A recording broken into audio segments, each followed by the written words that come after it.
Sorte e risco. Nada é tão bom nem tão ruim quanto parece.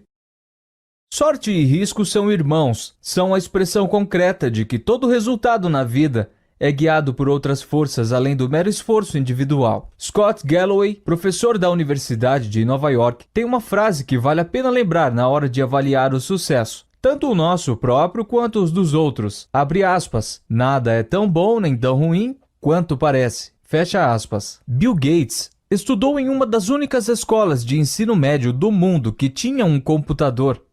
Por si só, a história de como a Lakeside School, nos arredores de Seattle, conseguiu um computador já é notável.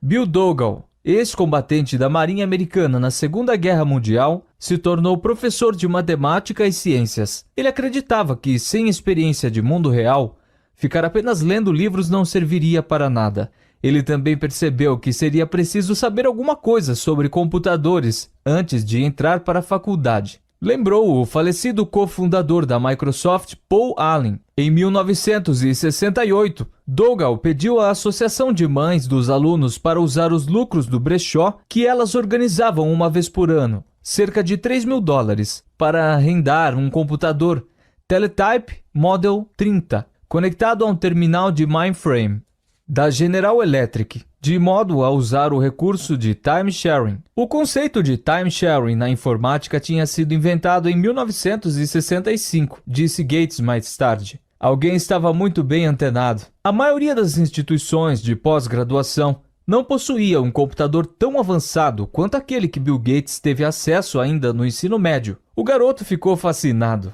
Gates tinha 13 anos em 1968, quando conheceu Paul Allen, seu colega de turma. Allen também estava obcecado pelo computador da escola, e os dois se deram bem na mesma hora. O computador da Lakeside não fazia parte do currículo principal, mas de um programa de estudo independente. Bill e Paul podiam brincar com ele à vontade, deixando a criatividade correr solta, depois das aulas, tarde da noite e nos fins de semana. Em pouco tempo, os dois se tornaram especialistas em computação. Allen contou que se lembra de uma vez em que Gates, durante uma dessas sessões noturnas, mostrou a ele uma edição da revista Fortune e falou, abre aspas, como deve ser comandar uma empresa como a Fortune, fecha aspas. Allen respondeu que não fazia ideia, abre aspas, talvez algum dia a gente tenha nossa própria empresa de computadores, fecha aspas, disse Gates. Hoje, a Microsoft vale mais de $1 trilhão. Agora façamos uma continha rápida. De acordo com a ONU, havia cerca de 303 milhões de pessoas em idade escolar no mundo em 1968. Cerca de 18 milhões delas viviam nos Estados Unidos, sendo 270 mil no estado de Washington. Pouco mais de 100 mil delas viviam na área de Seattle e apenas cerca de 300 frequentaram a Lakeside School. Começamos com 303 milhões e terminamos com 300. Apenas um em cada 1 milhão de estudantes em idade escolar frequentou a instituição de ensino médio que tinha a combinação de dinheiro, visão para conseguir um computador. Bill Gates era um deles. Gates não tinha constrangimento em falar sobre o significado disso. Se não fosse a Lakeside School, não haveria Microsoft, afirmou aos formandos da escola em 2005. Mais do que inteligente, Gates é acima de tudo dedicado. E ainda na adolescência teve um insight em relação aos computadores, que a maioria dos executivos mais experientes da área não foi capaz de compreender. Ele também teve uma vantagem de 1 em 1 milhão ao estudar em Lakeside. Agora deixe-me falar um pouco sobre o amigo de Gates, Kent Evans. Ele experimentou uma dose igualmente potente da do irmão de sorte, o risco. Bill Gates e Paul Allen se tornaram nomes conhecidos graças ao sucesso da Microsoft. No entanto, a gangue de prodígios da informática de Lakeside School tinha um terceiro integrante. Kent Evans e Bill Gates se tornaram melhores amigos no último ano do ensino fundamental. Segundo Gates, Evans era o melhor aluno da turma. Os dois passavam horas e horas no telefone. Conta Gates na série O Código Bill Gates. Eu me lembro do número de Kent até hoje, disse ele. Era 5257851. Evans era tão hábil com computadores quanto Gates e Allen. Certa vez, a Lakeside estava tendo dificuldades para montar uma grade curricular da escola. Um complexo labirinto para fazer com que centenas de alunos assistissem às aulas que precisavam, em horários diferentes. A escola deixou Bill e Kent, duas crianças, a cargo da tarefa de desenvolver um programa de computador para sanar o problema. Funcionou. E ao contrário de Paul Allen, Kent tinha a mesma mente voltada para negócios e a mesma ambição infinita de Gates. Kent sempre andava com uma maleta enorme, igual a um advogado. Recorda Gates. Estávamos sempre planejando o que fazer dali a 5 ou 6 anos. Será que a gente deveria virar CEO? Que tipo de mudança seríamos capazes de promover? Será que a gente deveria virar um general? Ou embaixador? Fosse o que fosse, Bill e Kent estavam certos de que fariam aquilo juntos. Ao relembrar a amizade com Kent, Gates fica com a voz embargada. A gente podia ter continuado a trabalhar junto. Tenho certeza que teríamos ido para a mesma faculdade. Kent poderia ter sido um dos fundadores da Microsoft junto com Gates e Allen. Contudo, isso nunca aconteceu. Kent morreu antes mesmo de terminar o ensino médio. Um acidente quando praticava montanhismo. Todo ano ocorre cerca de 30 mortes devido à prática de montanhismo nos Estados Unidos. A probabilidade de perder a vida em uma montanha durante o ensino médio é aproximadamente 1 em 1 milhão. Bill Gates experimentou uma sorte em 1 milhão ao se matricular na Lakeside School. Kent Evans experimentou um risco em 1 milhão ao nunca conseguir terminar o que ele e Gates planejavam alcançar. A mesma força, a mesma escala de grandeza, trabalhando em direções opostas, sorte e risco. São a expressão concreta de que todo resultado na vida é guiado por outras forças além do mero esforço individual. Os dois são tão parecidos que você não tem como acreditar em um sem respeitar o outro na mesma medida. Ambos existem porque o mundo é complexo demais para permitir que 100% das suas ações respondam por 100% dos seus resultados. Ambos são movidos pela mesma força. Você é apenas uma pessoa em um jogo, com outras 7 bilhões de pessoas e um número infinito de peças móveis. Ocasionalmente, o impacto de ações que estão fora do seu controle pode ter consequências mais profundas do que as ações que você executa conscientemente. Porém, ambos são tão difíceis de mensurar e de aceitar que muitas vezes passam despercebidos. Para cada Bill Gates, existe um Kent Evans, igualmente habilidoso e motivado, que acabou do lado oposto da roleta da vida. Quando você passa a dar o devido respeito à sorte e ao risco, percebe que ao avaliar o sucesso financeiro das pessoas, tanto o seu quanto o dos outros, nada nunca é tão bom ou tão ruim quanto parece. Anos atrás, perguntei ao economista Robert Shiller, ganhador do Nobel de Economia de 2013, o que você gostaria de saber sobre investimentos que ainda não foi descoberto? Abre aspas. O papel exato que a sorte desempenha em resultados bem-sucedidos. Fecha aspas. Respondeu ele. Eu adoro essa resposta, porque ninguém duvida de verdade que a sorte não desempenhe papel algum no sucesso financeiro. Entretanto, devido à dificuldade de mensurá-la e ao fato de que é indelicado sugerir que o sucesso dos outros se deva a ela, nossa postura mais comum é de ignorar discretamente a sorte enquanto fator responsável pelo sucesso. Se eu perguntasse a 1 bilhão de investidores do mundo, você acha que 10 deles podem ter se tornado bilionários essencialmente por obra do acaso, em um golpe de sorte? Você responderia, claro. Mas então, se eu lhe pedisse para citar o nome desses investidores, bem na cara deles, você provavelmente mudaria de ideia. Ao avaliar os outros, atribuir o sucesso à sorte nos faz parecer invejosos e mesquinhos, ainda que saibamos que esse tipo de coisa exista. E ao avaliarmos a nós mesmos, atribuir o sucesso à sorte pode soar desmoralizante. O economista Basker Masander mostrou que há uma correlação maior entre a renda de irmãos do que em características como altura ou peso. Se você é rico e alto, a probabilidade de o seu irmão também ser rico é maior do que a de ele também ser alto. Acredito que a maioria das pessoas sabe, intuitivamente, que isso é verdade. A qualidade da educação e as portas que se abrem para vocês estão fortemente relacionadas ao status socioeconômico dos seus pais. Mas fale isso para os 2 irmãos ricos, e eles provavelmente dirão que as descobertas deste estudo não se aplicam a eles. O mesmo acontece com o fracasso, que pode ser qualquer coisa, desde uma falência a não alcançar uma meta pessoal. Empresas que vão à falência não se esforçam o suficiente? O investimento que se provaram ruins foram mal planejados? Carreiras estagnadas são culpa da preguiça? Às vezes sim, é óbvio. Mas em que medida? É difícil saber. Qualquer coisa que vale a pena conquistar tem a probabilidade de sucesso inferior a 100%. E o risco é justamente o que acontece quando você vai parar no lado infeliz dessa equação. Assim como acontece com a sorte, a narrativa fica difícil, confusa e complexa demais quando tentamos determinar o quanto de um determinado desfecho se deve a uma decisão consciente e o quanto dele se deve ao risco. Digamos que eu compre uma ação. 5 anos depois, ela não foi a lugar algum. É possível que eu tenha tomado uma decisão errada ao comprá-la. Também é possível que eu tenha tomado uma decisão acertada, que envolvia 80% de chances de lucro, mas acabei indo parar no lado dos infelizes 20%. Como saber qual é qual? Cometi um erro ou apenas vivenciei o risco de forma concreta? É possível medir estatisticamente se algumas decisões foram acertadas ou não. Porém, no mundo real, no dia a dia, não fazemos isso. É complicado.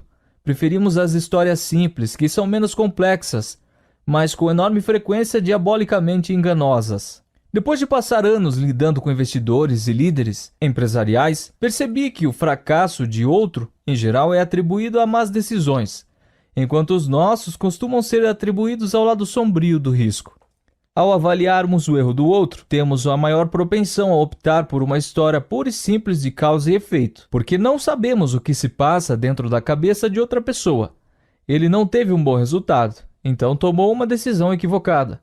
É a história que faz mais sentido para mim. No entanto, avaliar a mim mesmo, posso inventar uma narrativa bem mais complexa, justificando todas as minhas decisões passadas e atribuindo os resultados ruins ao risco. A revista Forbes não coloca na capa os investidores falidos, que tomaram boas decisões, mas que ainda assim experimentam um lado infeliz do risco.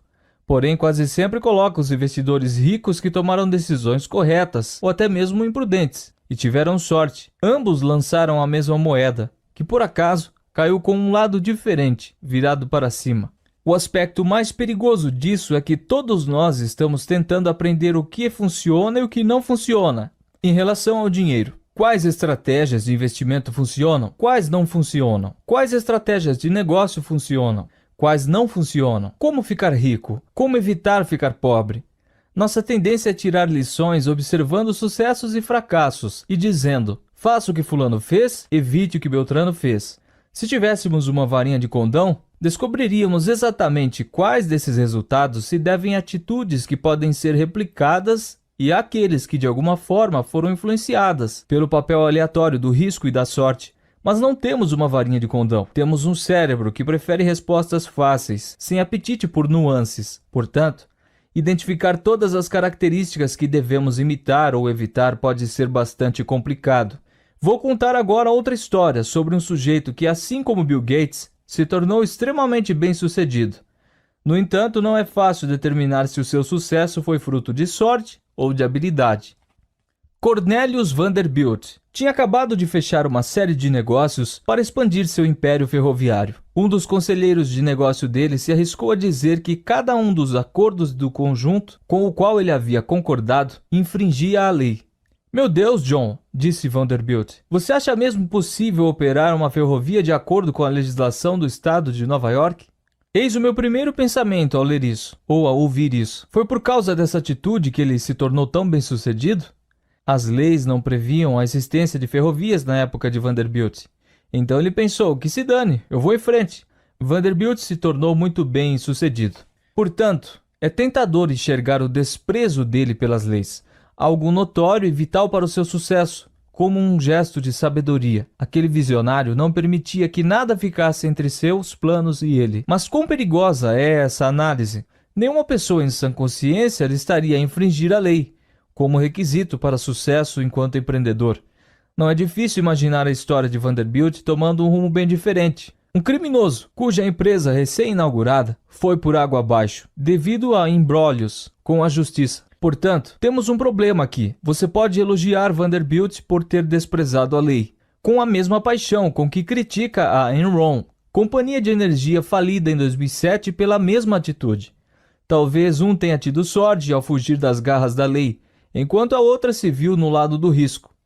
A história de John D. Rockefeller é semelhante. Suas frequentes tentativas de burlar a lei. Certa vez, um juiz falou que a empresa dele não era melhor do que um ladrãozinho qualquer. São quase sempre retratadas pelos historiadores como um exemplo de talento para os negócios.